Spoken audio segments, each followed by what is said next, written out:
and Single Ladies by Beyonce. Yes. Can you just give us a little background story on that? Because I don't think we've ever really heard the background story on Single Ladies, how that came about, and Beyonce's reaction to it. And we were on tour. Dream, my partner, was the opening artist on the Heart of the City tour for Jay-Z and Mary J. Blige at the time, and we had rented Timbaland's bus. We had Timbaland's bus out there, and he was nice enough to let us get his bus. So shouts out to Tim for that. But we got on the bus, and we were just going from show to show and writing and making records, and just kind of tweaking and all that kind of stuff. And there was starting to be like some calls going back and forth between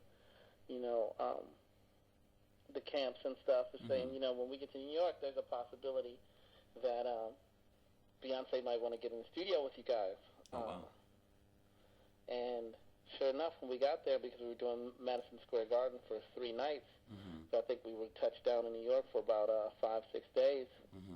Sure enough, we got in the studio with Beyonce, and the next thing that happened was Single Ladies. That was wow. That was just the magic moment right there, and I really just give a lot of thanks to being able to just have access to her like that at that time, and being able to get in a position to even write a record of that magnitude. So that was great. When you recorded it with her, did you feel like it was a special record? Did you feel like it was going to be as massive as it was, and still is? I mean, it's been in movies. It's been on video. People have done their own renditions on YouTube and all of that. For me, I'd like to say that, you'd like to think that, what's going to go and what's not going to go. But honestly, I just know that I love the record. And the way I approach records is I go in and I do the best records that I can every day, and do things that speak to me that I think is going to speak to other people. So I don't know if you can ever say that I knew that record was going to be as big as it turned out to be. But at the same time, I'm really happy that it did, and it was a great time in my life, and getting those 2 Grammy awards and all that. It was just a really big night for her, for us, for everybody involved. Here on Kempire Radio, we always try to use Kempire Radio as a platform for up and coming artists and songwriters and producers. And every time I have a celebrity interview, producer, songwriter, or singer come on the show, I try to, kind of pick their brain for advice and, guidance that they would want, someone that would have told them coming up in the business. So what would you want to tell those listeners? Songwriters or artists? Songwriters and artists. From a songwriting standpoint, I would just,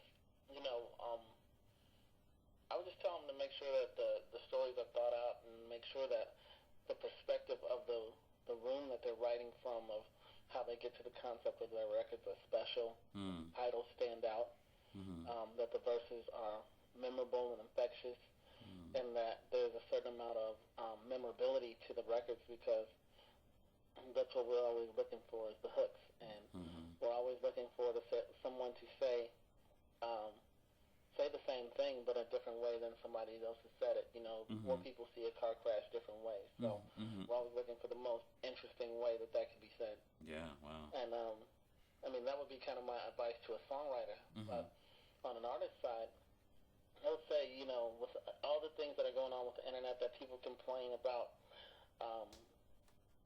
the sales and all that kind of stuff that kind of went on with the birth of the internet and the MP3, all those things gave artists around the world, to me, a tremendous advantage, and being able to use the social networking sites and all these different things, and YouTubes, and creating their own page and their own lifestyle. And I think you have to be able to use those things and to really get your access, because the record company executives, the producers, the other artists, everybody's looking, and everybody's following what they're following, but you have to find a way to get in.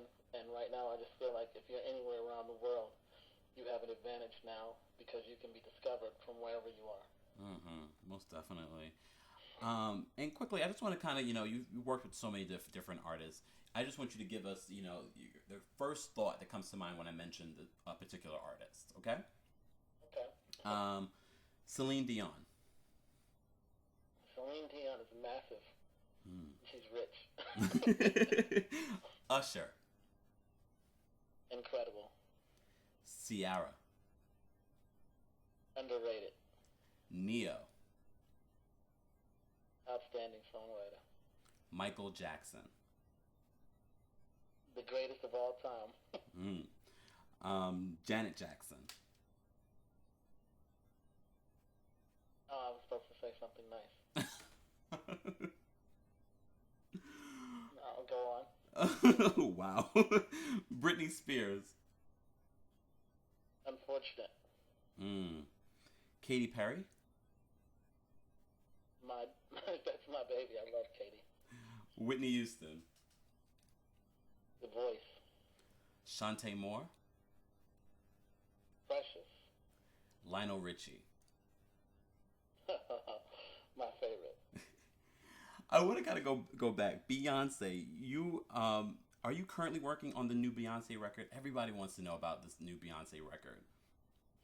I don't talk about Beyonce until Beyonce says that I can talk about it. That's kind of how that works, you know? I hear you.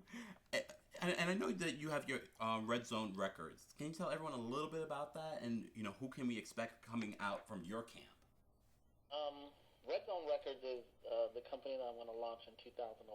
Okay. It's basically going to be a new place for talent that I believe in. And it's going to be a place that's going to be indicative of my taste in a lot of different areas.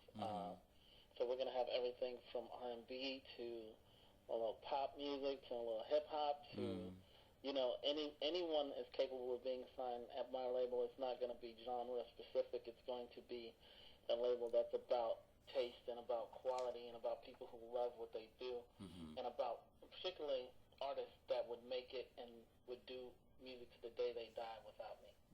You know, it's not about, it's real partnerships. It's not about me finding a girl that's cute and putting auto-tune all over her voice and making records out of production.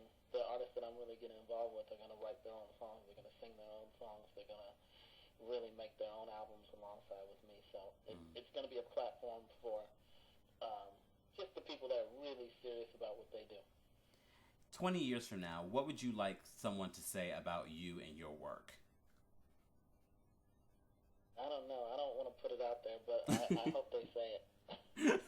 I hope they say it. You know, that's what you get up and you work for. That's why you spend so much time away from everybody, is to, you know, be appreciated, and when your career is done, have people go and say, you know what, that guy really did a lot of great work. So that's kind of what I've been striving towards, and, you know, I'm trying to do it for 20 more years. I want to make music to the day I die. Yeah, amen. Well, I really thank you for taking the time out, because I have a lot of respect for your work and who you are as, you know, producer and songwriter, and everyone. You know, I haven't announced that you would be on the show yet, but I'm definitely going to announce that on Twitter right now. And I just want to thank you again for taking the time out, because I know you're very busy right now, for, you know, first of all, talking about, you know, your past records, and also giving a lot of advice and great, you know, stories behind your music for our audience. So I definitely want to thank you for that.